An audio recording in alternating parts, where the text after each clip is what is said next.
friends, it's Gwen. Welcome back to my channel. Today I'm here for another discussion video.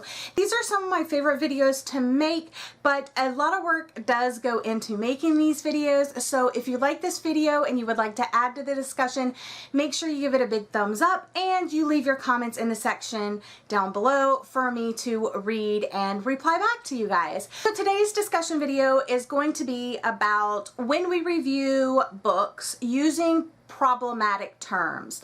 Let me discuss what I'm talking about. So recently, one of my really great friends here on BookTube, Sylvia at Wish Fulfillment, made a video. I think it was an unwrapping video, and she said that she no longer wishes to classify books in a certain wrapping paper as dark contemporary. And Max at Well Done Books said, why don't you want to classify them as dark contemporary? And then I had been wondering the same thing, and I actually thought I asked her before, and I guess I haven't because she is great about getting back to your comments. But so I replied, same. And she wrote back and said that she thought it was a lazy term and that it was kind of problematic, and she wished to actually use terminology that she thought like better fit what she was trying to say. And I praise her for that. She is a very analytical reviewer, and I'm kind of the opposite. I go with more with what I'm feeling, my gut instincts, what I liked, what I didn't, but she like delves into the themes and she goes so in depth in her reviews. I think she does some great reviews, and I like the questions that she asks herself as she goes along. So this is in no way like targeted towards Sylvia or anybody else that is an analytical reviewer or doesn't like certain terms or prefers certain terms. This is just me getting my thoughts out there about the terms cute, light, and fluffy. And I know that Sylvia is one of those people that absolutely hates those terms, but I still use them in my videos.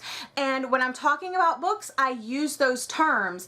And while some people may see them as problematic, I think they're the words that I need to use because they're exactly what I mean.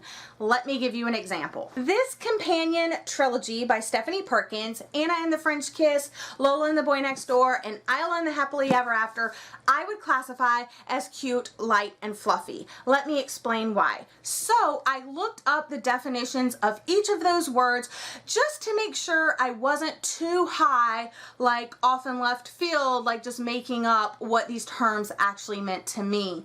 Because that's what I go with. If I think of a word that describes a book, I'm not necessarily going off of the, the Webster's Dictionary definition. I'm going off of what the word means to me. But this time I did look them up, and these are the definitions. So cute actually means attractive in a pretty or endearing way. And I absolutely think that these books are endearing. I think that I'm attracted to these books because they are endearing.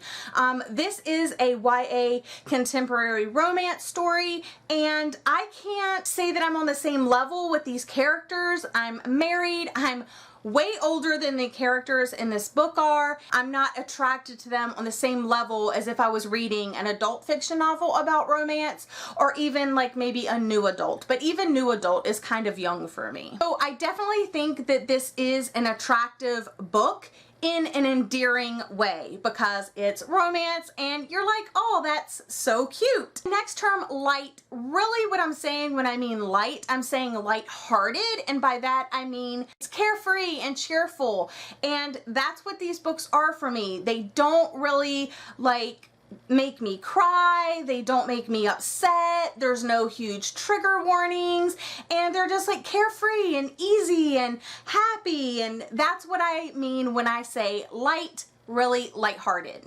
The last term that I want to discuss with you is fluffy. And this may be the most problematic term that I use because the definition of fluffy is lacking substance, depth, or seriousness. So while it really is to each their own whether the book deals with deeper topics, it's kind of a personal thing. Like I said, YA isn't really going to deal with anything that I haven't dealt with before. Like I said, I'm a lot older than the characters that I'm reading about, and I have gone through a lot of life experiences, some that I wouldn't wish on anybody. But to me, a contemporary romance in the YA category isn't going to deal with anything too drastic. If it does, I'm not saying it's cute, light, and fluffy. So to me, these are not problematic terms as long as you know what I'm talking about.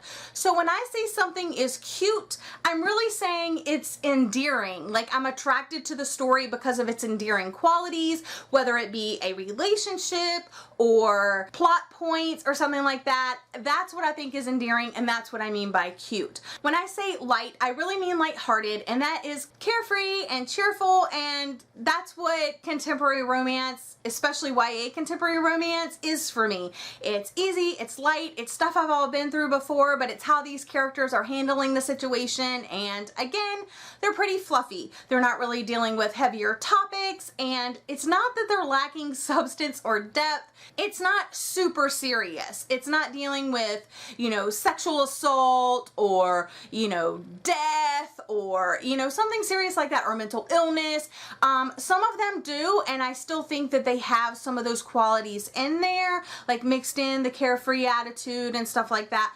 One of the ones that I could say are definitely have moments of seriousness and non-seriousness is When We Collided by Emery Lord. This is just my art copy. It only deals with mental illness, but it also has those moments that are just carefree and light and fluffy. So it's kind of like an on the fence type thing, whether you prefer to use these terms or not.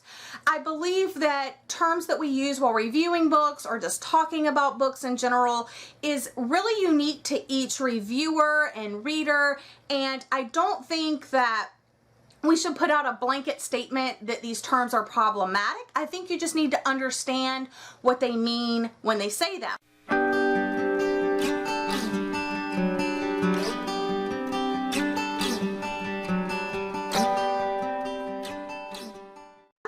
For you today. Make sure that you leave your comments down in the comment section and let me know what you think about these problematic terms that we use while talking about or reviewing books. Again, this is just my segment on cute, light, and fluffy because those are ones that I use that Sylvia says are problematic, and I wanted to address it. Not in like a negative way, I'm just opening up the conversation. So again, I'll see you in my next video, guys.